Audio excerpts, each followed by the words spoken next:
Hey, good evening, everyone. I'm going to be starting very soon.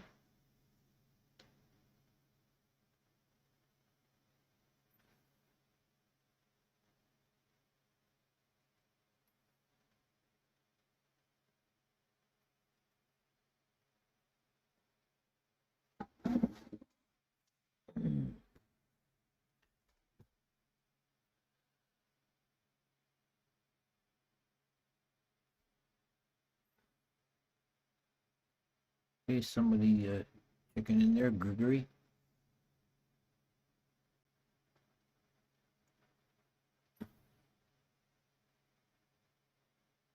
Okay, let's go. Namo tassa bhagavato arahato sama sambuddhassa. Namo tassa bhagavato arahato sama sambuddhassa. Namo tassa bhagavato arahato sama sambuddhassa. Okay, continuing on with our look at the Vissudhimagga, Path of Purification in English translation. If you're checking into the stream for the first time, we're going through this book, although if you get a copy, it may have a different cover. It's been reprinted dozens of times with different covers. Vissudhimagga is a very important text in the Theravada tradition. It's a medieval work by Buddhaghosa, who lived about 400 AD in Sri Lanka.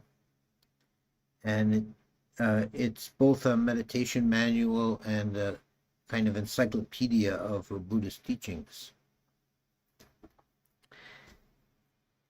So what we're doing today is chapter 13, which is titled On Other Direct Knowledges. We did last week, we did the idis, various supernormal powers, and this covers three more that are kind of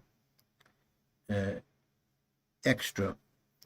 The divine ear element, the penetration of, well, four more, sorry. The divine ear element, penetration of minds, recollection of past lives, and the divine eye element. These are considered to be abhinyas, or supernormal powers. The divine ear element is the first one that's discussed, and that is the power of hearing sounds at a distance. And the text says that a great master of this can even hear conversations being held in other world systems. Like all the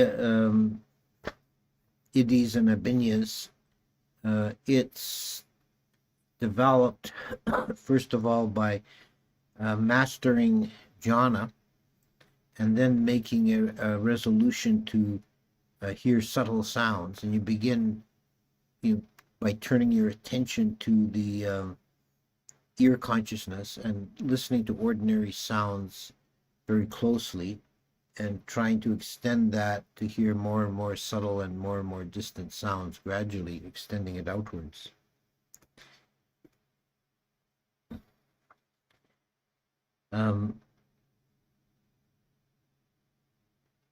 The second one is a penetration of minds.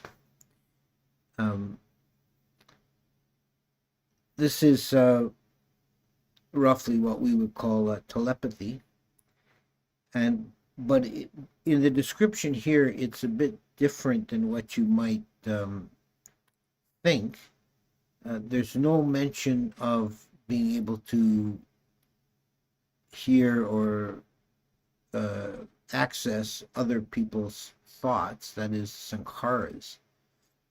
The description of reading another's mind is entirely in terms of the categories that are given in the Satipatthana Sutta under Chittanusati. That is mindfulness of consciousness, or mindfulness of mind. That is, for example, it's a long list. I won't go through it all, but he knows the mind affected by greed. He knows the mind not affected by greed. He knows the mind affected by hate, and he knows the mind not affected by hate, etc. This list is exactly taken from the Satipatthana Sutta, but in the Satipatthana Sutta, we're talking about mindfulness, being aware of your own mind, and this is talking about realizing the state of mind of other beings. And according to this text, it's developed in 2 stages. In the first stage, it becomes a kind of limited version of divine I element, because the penetration of the mind is not done directly, but is done by seeing in the mind's eye the heart of the other person. By the color of the blood in the chambers of the heart, one knows the state of mind. This is quite an interesting idea. I'm just looking for the examples. If the blood is red like a banyan fig fruit, it means that the mind is accompanied by joy. If it is blackish like a rose apple fruit, when it is a consciousness where grief is present. If serenity is present, it's clear like the color of sesame oil. So this is an odd idea that's kind of strange to us. It's another indication that in the physiology of the time, the seat of the, and there are a number of indications of this in the Vissudhimagga itself, and also in the commentaries. It's still kind of reflected in the Thai language, where the word jit means both mind and also heart, in the sense of the physical heart. It also reminds me of a story I heard once about one of the Thai kings. One of his queens had committed adultery with some palace guard, and he had her put to death. And then he ordered the heart taken from her body, because he was curious to examine it to see if her sin had turned the blood black. So even this was in the 19th century. So even in quite modern times, this idea was present in the East.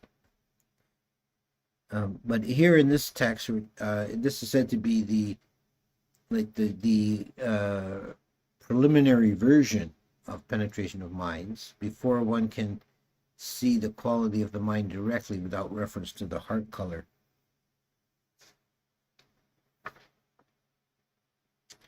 The recollection of past lives is the next one. This is remembering one's past life, and it's the text is given in the description. It's using the same language as in the passage that occurs in a couple of places in the canon about the Buddha's enlightenment night, and he recalled his manifold past lives. Such and such was my name, such and such was my clan, such was my way of living, such was my pleasure, such was my pain. I passed away from there and I arose someplace else. And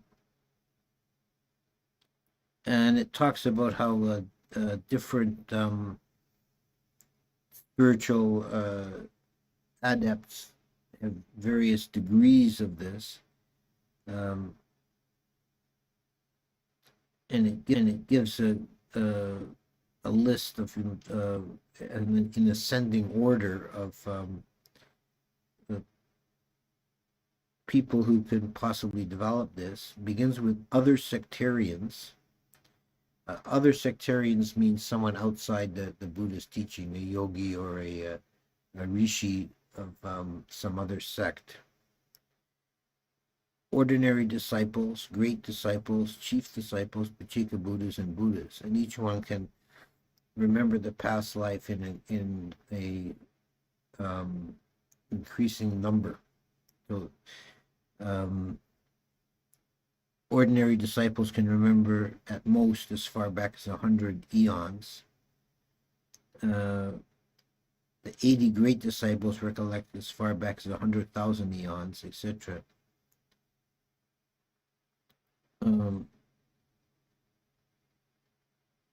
There is no limit in the case of Buddhas.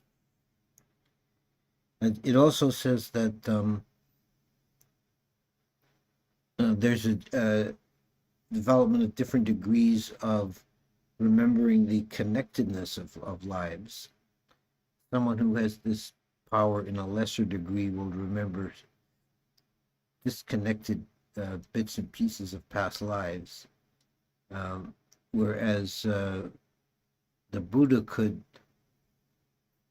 put his attention to any past life he wished and see any amount of detail he wished.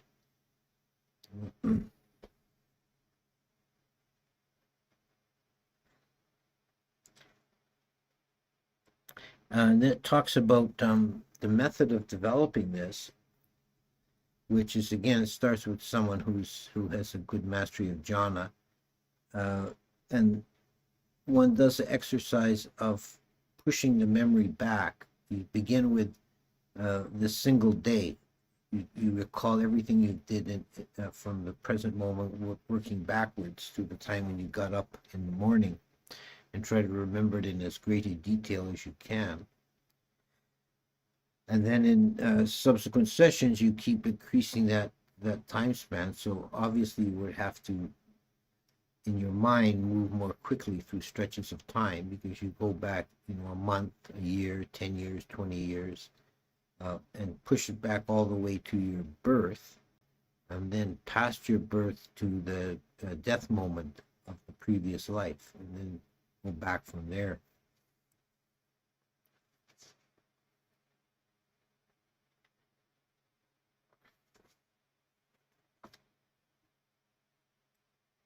And there's some in this section dealing with the mention of arahants and chief disciples, etc., remembering multiple aeons, that's kappas of time. There's a long digression. One of the features of the Vissudhimagga is sometimes a very long digression on a only marginally connected point. But this is our main source, a kappa, and the destruction of the world at the end of a kappa by either fire, water, or air. And this goes on for several pages, and it's I think it's the most complete description of the time cycles of cycling in, through kappas, through their beginning to their destruction.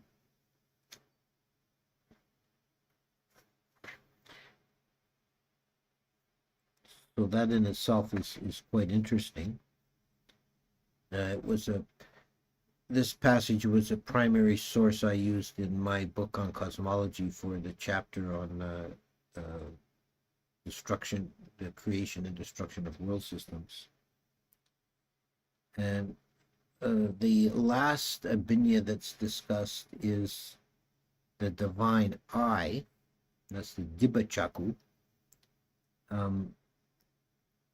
And it's described again in reference to the language used initially, is in reference to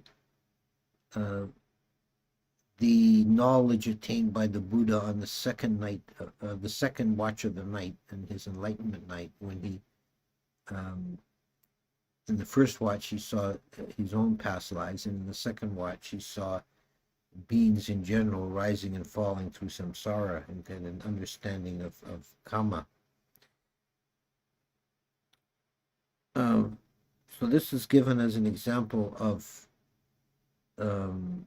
divine eye, of seeing seeing with the mind's eye, not the fleshy eye, but seeing things beyond the ordinary. And the first example given at some length is this, the seeing beings rising and falling through samsara.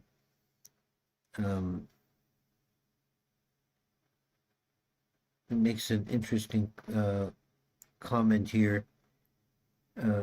Someone who only sees the passing away of beings but not their re-arising falls prey to the annihilation view. Someone who sees only their arising and not their passing away falls prey to the eternalism view. But then it goes on to more general power of divine eye, which is being able to see things at a distance and being able to see spiritual beings such as devas, and also lesser beings like yakas and ghosts.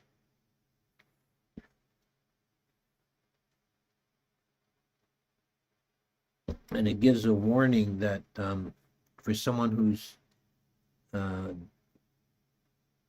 immature in their faculties, who has some degree of this power, it might occur that they're casting around with their divine eye and they see terrifying visions, like images of bloodthirsty yakas or asuras, and they become unsettled in their mind. So it gives a caution to be careful with where you poke around with your remote viewing. The chapter ends with a rather technical classification of the powers. We needn't go into it too much here. According to categories listed in one of the Abhidhamma texts, as, for example, limited versus unlimited, past, present, future, internal, external, these kind of, they call dyads and triads, a way of classifying things. There's interspersed in this rather dry Abhidhamma technical passage, there are a couple of stories. It gives, for an example of supernormal power directed towards the future, it gives an example of a monk called the Elder Asugutta, who, seeing the monks eating dry food, he resolved, may this water pool become cream of curry every day, or cream of curd every day before the meal. And when the water was taken before the meal, it was cream of curd, but after the meal it reverted to ordinary water.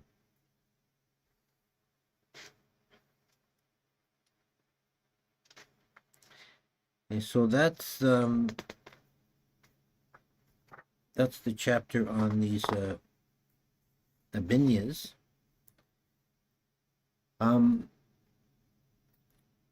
The next week we start in part 3 of the book, which is Panya.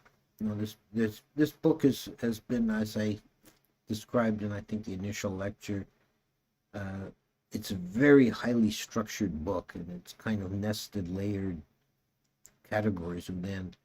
And the largest classification or divisions are between the categories of Sila, Samadhi, Panya. We've now went through Sila and Samadhi, and we're about halfway through the text altogether, and we're now getting to the section on Panya, the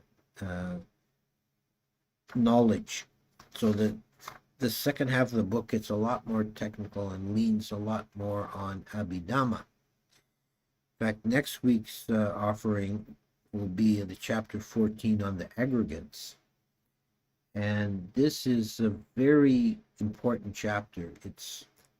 In some ways it's difficult. It's certainly very technical, but it serves, just chapter by itself serves as a pretty decent introduction to the concepts of Abhidhamma.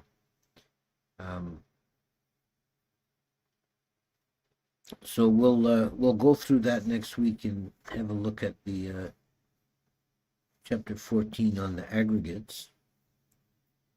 So if you want to have a look at it ahead of time, that would probably be helpful. Okay, so I'll end up there, and we'll go on with the question and answers. And we got the first one comes up. When does one develop these powers? Is it in deep meditation? Well, they're developed by the exercise or practice of jhana, but the power itself doesn't occur during the jhana, where the mind is completely unified or one pointed. But having some mastery of jhana and then being in a state that Vissudhimagga calls access concentration, that is nearly jhana, afterwards one can then resolve to exercise one of these powers. When the third eye opens, can the person see all realms? Can they see ghost realm, hell realm, heavenly realms, etc.? That is one of the descriptions of the Dibbachaku, the divine eye, that one can see in invisible beings and see in other realms.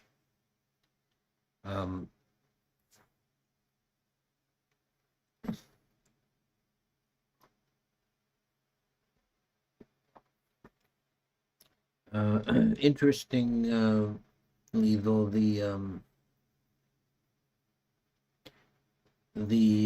Vissudhimagga itself, and I think that any Theravada text, they don't identify the Dibbachaku with the third eye of yoga, that is the chakra in the forehead. That explicit identification is never made, as far as I've seen. Can we say psychic powers are not as important as morality and wisdom? Some people may develop psychic powers for evil intent. Yes, that's very true. Devadatta is an example of that. It is possible to develop psychic powers without any great wisdom. And generally, the tradition discourages against seeking psychic powers because they can lead to unbalancing of the mind, as well as being a big side issue that doesn't lead directly to liberation. I have heard that playing musical instruments and reading books can help someone remember his past lives. What is your opinion, Bhante? I suppose it's possible one may get a sense of deja vu and some connection, assuming we're talking about old music, like classical music or Baroque, something you might have heard in a past life, or likewise an old book. Maybe, I think I read this before. Well, when was that? Not in this lifetime. And I think also in travel, sometimes one encounters scenes and situations that bring up that sense of having seen this before. Are the emotions we understanding today discussing Vissudhimagga? Consciousness of mind feels different from consciousness of emotions.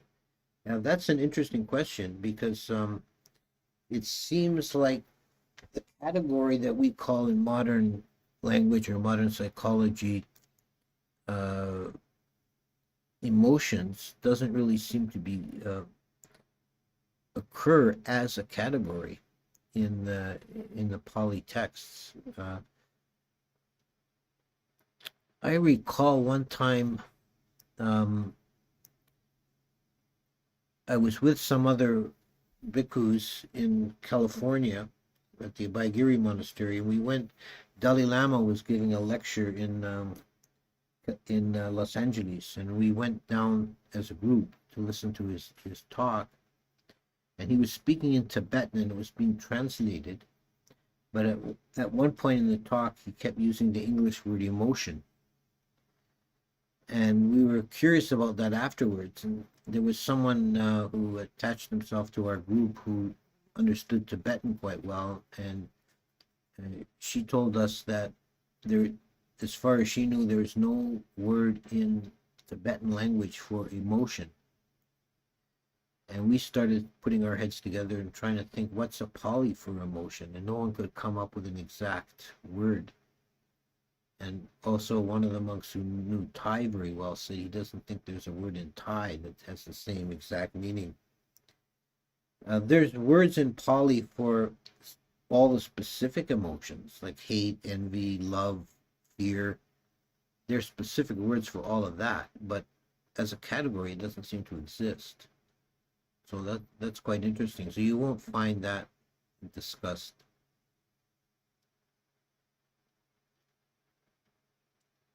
After learning meditation, I experienced higher instance of synchronicities. Why? Thank you. Yeah, that other people have noticed that as well. It could be your awareness is increased, so that instances of synchronicity that you overlooked before are now becoming evident to you. It may be that you're now more in harmony or in tune with the unfolding of the universe, so that more synchronicity occurs. There might be some combination of those. Is celibacy required for stable, sustained psychic power? I think it's not absolutely necessary, but it certainly would be a great aid or help to it. Is astral planing psychic power? Yeah, that would be the mind-made body, which we discussed last week as one of the idis. It's the creation of a mind-made body. This is their the language in Vissudhimagga and other Pali texts for projecting an astral form.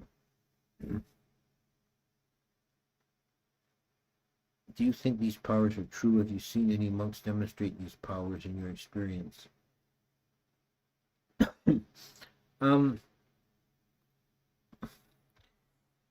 I don't know how many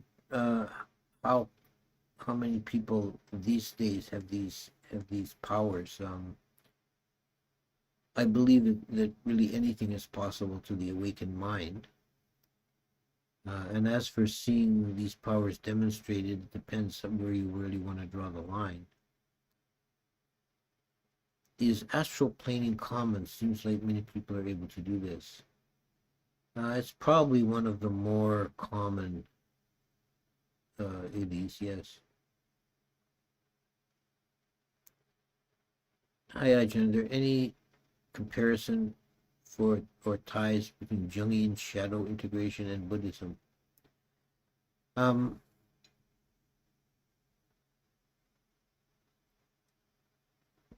think there's a bit of a difference there, a different approach. I think with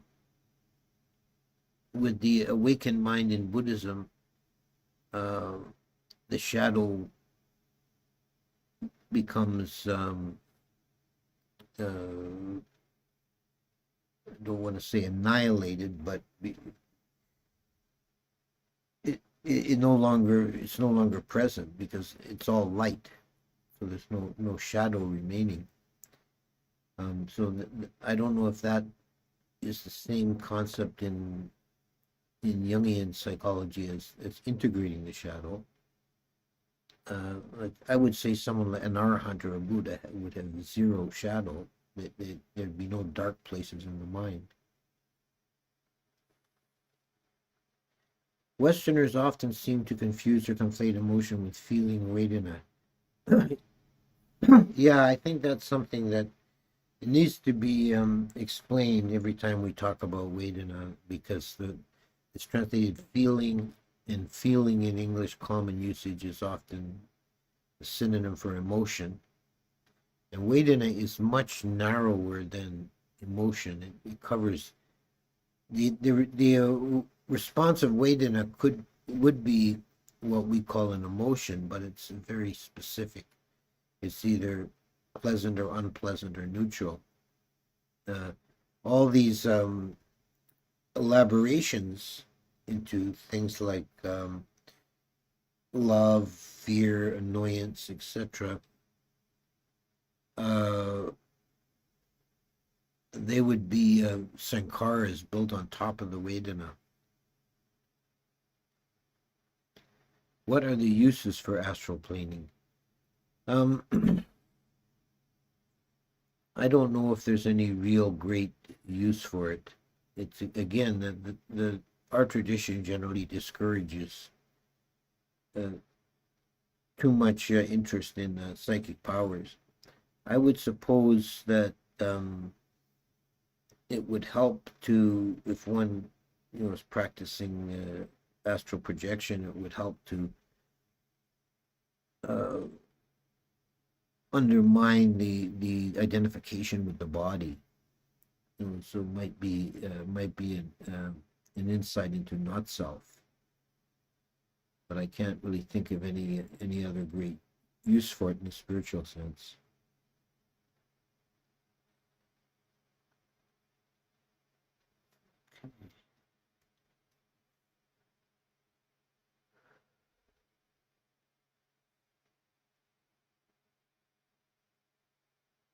Okay, so we'll leave it there for this week. And next week, as I said, we're doing chapter 14 on the aggregates, which is the first chapter in this section on wisdom, which deals with in the broader sense, it deals with Vipassana meditation, and in a more general way, it deals with Abhidhamma theory. So let's leave that for now, and see you next time.